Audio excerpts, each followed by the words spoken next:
Dalam Bapa dan Putra dan Kudus, amin. Allah Bapa di surga, kami ucap syukur dan terima kasih bahwa kami Kau ajak terus menerus untuk memurnikan hidup kami, pikiran, perasaan, emosi, kehendak dan motivasi kami untuk hidup dalam kemurnian hati, pikiran dan budi. Bantu kami ya Bapa untuk terus menerus berjuang dengan bantuan Roh Kudus-Mu, bantuan Bunda Maria dan Santo Yosef, sehingga kami menjadi seperti mereka dalam penghayatan hidup kami sehari-hari. Terpujilah nama-Mu kini dan sepanjang segala masa. Amin. Saudara, dalam minggu ini kita diajak terus-menerus untuk memperhatikan hidup batin.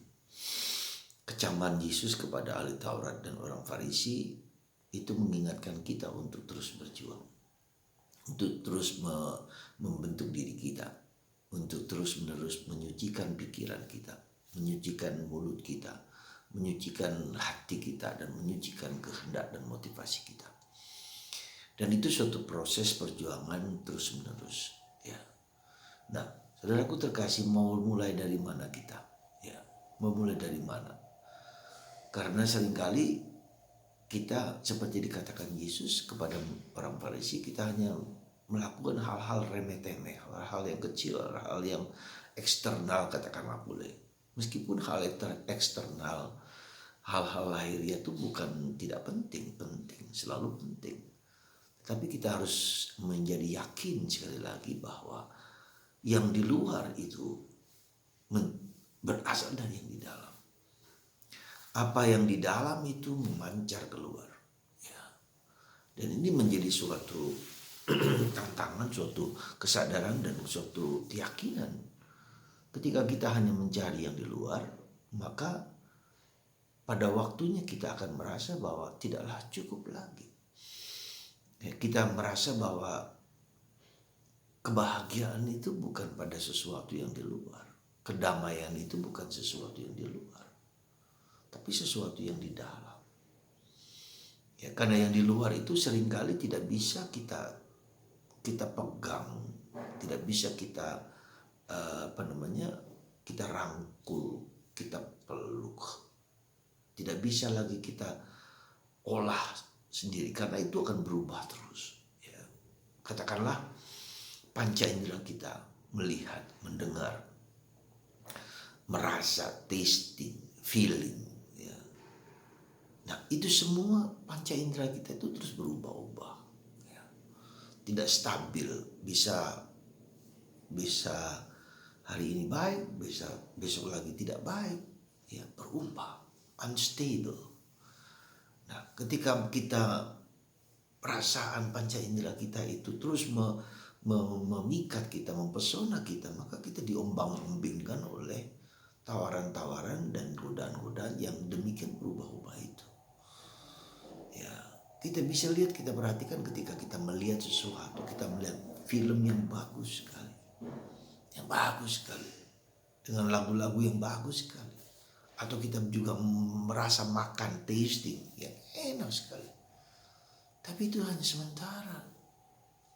Ya, kita bisa melihat katakanlah pemandangan super indah, tapi itu juga sementara.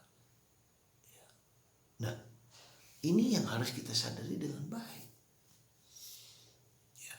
Kita pergi kemana-mana saja, keindahan tak terkirakan, tapi setelah itu selesai. Ya. Nah, saudara, apa yang tidak selesai? Apa yang terpenting? Apa yang sungguh-sungguh memikat hati kita? Di dalam batin kita. Adakah makna dari peristiwa panca indera yang kita lihat itu?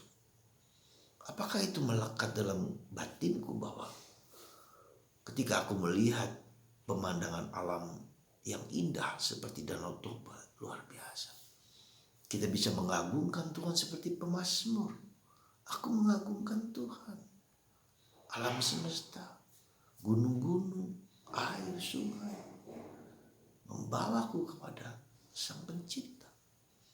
Nah, itu yang harus kita lihat di dalam kenyataan sehari-hari yang kita lihat di luar, yang kita dengarkan itu memanggil kita untuk memuji Sang Pencipta, untuk merasakan keagungan Tuhan, untuk merasakan kebaikan Tuhan.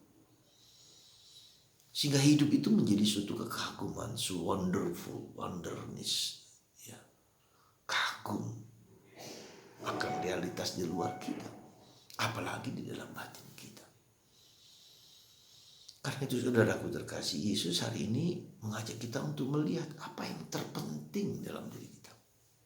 Apa yang paling penting, apa yang paling esensial, apa yang paling fundamental dalam diri kita.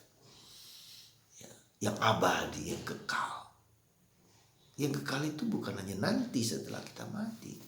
Entah kita masuk surga atau masuk neraka. Bukan hanya itu. Yang kekal itu adalah bahwa apa yang kita alami itu melekat di dalam kemanusiaanku. Ya, menguasai pikiranku, menguasai mataku, menguasai mulutku, menguasai hatiku, menguasai kehendakku, menguasai tingkah laku dan motivasi.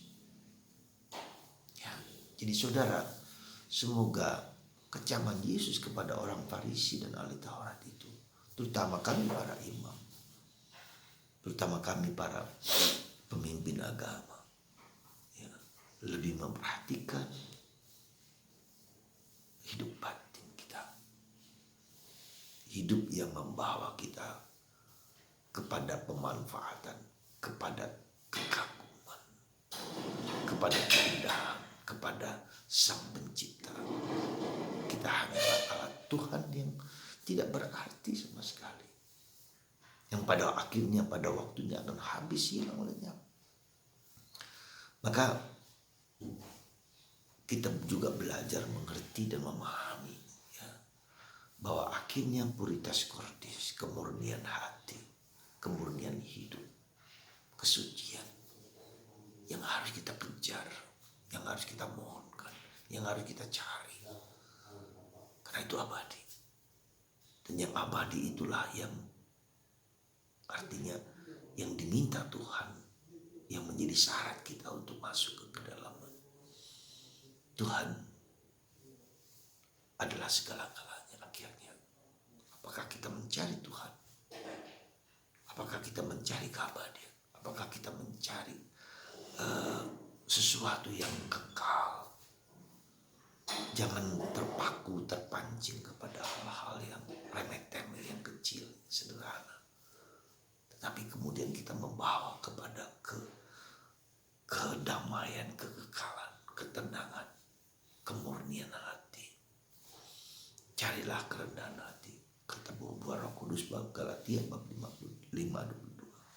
Kerendahan hati, kemurnian hati, mengampuni, memaafkan, menyayangi, kasih yang agung.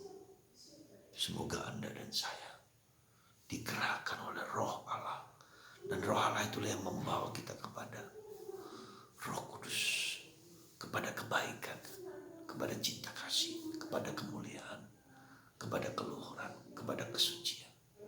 Dan itu harus meresap dari kepala saya, mata saya, pikiran saya, hidung saya, mulut saya, kehendak saya. Semoga Anda dan saya dan kita semua mohon rahmat untuk bisa melihat apa yang terpenting. Memiliki roh pengetahuan, roh kebijaksanaan, roh pengertian, roh cinta kasih, roh keberanian, roh kekuatan. Seperti yang ada dalam buah-buah Roh Kudus.